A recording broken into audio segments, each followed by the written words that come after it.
वाचना एक हृदयस्पर्शी कथा. आभा, आता तुझं आम्ही एक ऐकून नाही घेणार, समजले? वय वाढत चालले आहे तुझे. आज येणारे स्थळ खूप चांगले आहे, त्याला नकार देऊ नकोस. आई, अगं पण मला नाही करायचं लग्न. इच्छा नाही होत माझी लग्न करण्याची. आभा, बास आता, खूप ऐकून घेतलं तुझे. निखिल खरंच छान मुलगा आहे, तुला तो समजून घेईल. आता आईपुढे आबाचे काही चालणार नव्हते. ती गप्प बसली. तिला लग्नाची मुळात भीती वाटत होती, पण कोणाला सांगितले तर आपल्याला वेड्यात काढतील, म्हणून ती काही कोणाला बोलत नव्हती. आता तयार होऊन मग पुढचे पुढे बघू म्हणत आबा तयारीला लागले. आज तिला पाहायला येणारा निखिल दिसायला स्मार्ट होता. त्याचा स्वतःचा टुरिझम बिझनेस होता. निखिल त्याच्या आई वडील आभाला पाहायला आले. आभा चहा घेऊन आली. छान दिसत होती. निखिलला आवडली ती. दोघांना एकत्र घरच्यांनी बोलून घ्या म्हणाले. तसे आभाच्या रूममध्ये निखिल आणि आभा आले. निखिल म्हणाला, आभा, मला तू आवडली आहेस, पण तू तुझे मत बिनधास्तपणे सांग. मला तू आवडली म्हणजे मीही तुला आवडावे असे काही नाही. तसे काही नाही, तुम्हाला नकार द्यावा असे काहीच नाही तुमच्यात. पण मला बोलायचे होते थोडे. आभा, जे मनात आहे ते बोल, काहीही किंतु न ठेवता. निखिल, खरं तर मला लग्न या गोष्टीचीच भीती वाटते. मला समजून घेणारा जोडीदार हवा. आभा, का लग्नाची भीती वाटते तुला?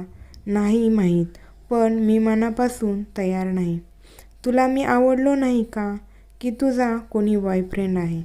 नाही निखिल, तसे काही नाही. तुम्हाला नकार देण्यास काही कारण नाही. ओके आभा, मग माझ्यावर विश्वास असेल तर हो म्हण लग्नाला. मी समजावून घेईन तुला. काही प्रॉब्लेम आहे तो सांग. आभाला समजेना कसे सांगू याला की मला लग्नाची भीती का वाटते. लहानपणीचा तो प्रसंग मला सांगू लागला. आभा, तू विचार कर, मग उत्तर दिले तरी चालेल. ओके म्हणत आभा आणि निखिल बाहेर आले. दोघांच्या आईवडिलांनी त्यांना विचारले की काय ठरले तुमचे. तसा निखिल बोलला, माझा होकार आहे. आभाची आई आभाकडे पाहत होती की ही काय बोलते. आबाने होकार दिला असल्याचे सांगितले, नाहीतर आईने तिला नकाराचे कारण विचारून भांडावून सोडले असते. लवकरच आभा आणि निखिलचा विवाह झाला. आज त्यांची पहिली रात्र होती. आभा छान आवरून निखिलच्या रूममध्ये बसली होती, पण मनातून प्रचंड घाबरली होती. निखिलला कसे सामोरे जाणार आपण, अशी धाकधूक तिला लागून राहिली होती. निखिल आला आत आणि आभाजवळ बसला. तिचा हात हातात घेतला. म्हणाला, आभा, खूप सुंदर दिसतेस तू. मग त्याने तिच्या चेहऱ्यावर आपले बोट फिरवू लागला. तशी आभा पटकन बाजूला झाली.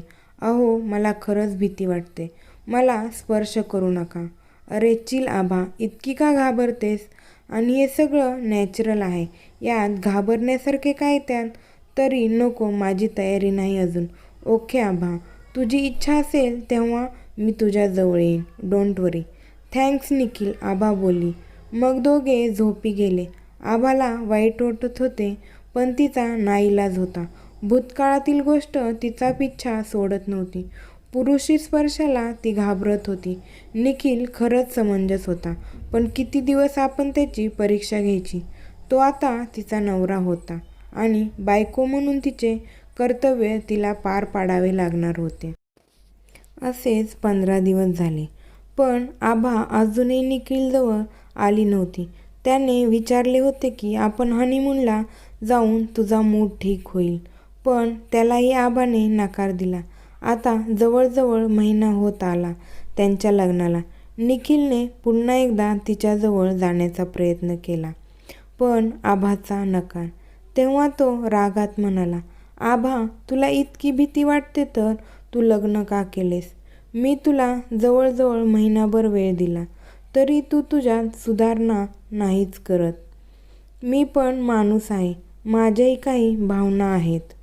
आणि तुला नसतील तर जा, आत्ताच्या आत्ता हे घर सोडून जा.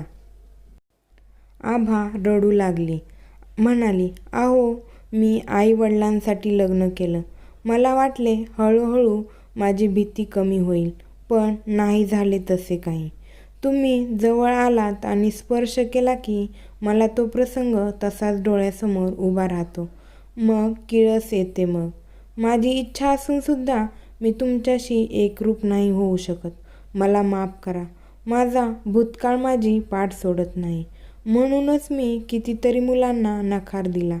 निखिल तिच्या जवळ आला. कसला भूतकाळ आभा, मला सांग. आभा सांगू लागली. माझ्या वडिलांचे मित्र पंकज काका आमच्या घरी नेहमी यायचे. आम्ही त्यांच्याकडे जायचो. चांगला घरच्यांसारखे संबंध होते आमचे. मी जेव्हा 6-7 वर्षाचे असेन, एक दिवस त्यांनी मला चॉकलेट दिले आणि मांडीवर घेऊन मला खाऊ घालू लागले. मी खात होते चॉकलेट आणि काका ओळखीचेच, नेहमी घरी येणारे, मला मुलीसारखे मानणारे, त्यामुळं मी त्यांच्या मांडीवर बसले. हे काही विशेष नव्हते माझ्या आईवडिलांसाठी. मी चॉकलेट खात होते आणि काका माझ्या पाठीवरून हात फिरवत होते, कधी पायाला हात लावत होते. मला काही ते समजले नाही. असेच काका दरवेळी काही ना काही खाऊ आणायचे. त्यांनी एक दिवस आईबाबांचा लग्नाचा वाढदिवस होता. घरी पाहुणे आणि ओळखीचे बरीच लोक आले होते. पंकज काकाही होते.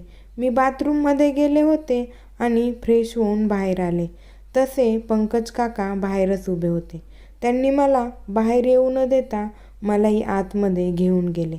माझ्या तोंडावर हात ठेवत म्हणाले, अजिबात ओरडू नकोस, नाहीतर या बाथरूमच्या खिडकीतून तुला खाली ढकलून देईन.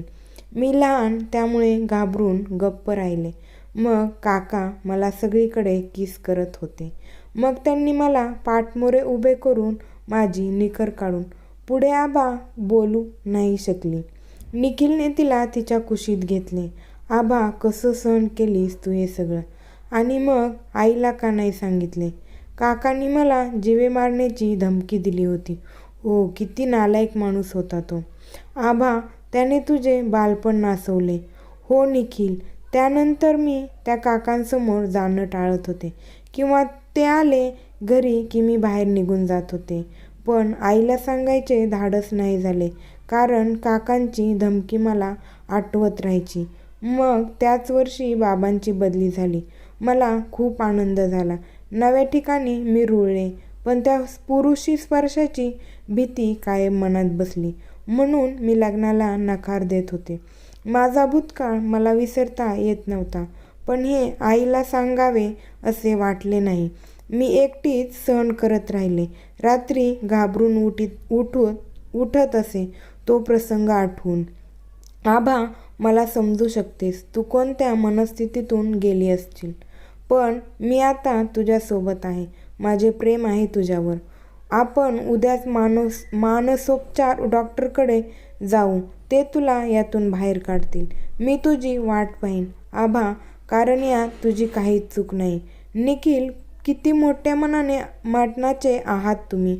मी तुमच्या माफीच्याही लायक नाही. नाही आबा, असे नको बोलू. झोप आता. दुसऱ्या दिवशी निखिल आबाला घेऊन डॉक्टरकडे गेला. आबाची ट्रीटमेंट सुरू झाली आणि हळूहळू आबा यातून बाहेर आली. निखिलची साथ आणि प्रेम यामुळे आबाचा संसार फुलला. काही काळ तिच्या भूतकाळाची आठवण तिला त्रास देत राहिली, पण निखिलने तिला सांभाळून घेतले.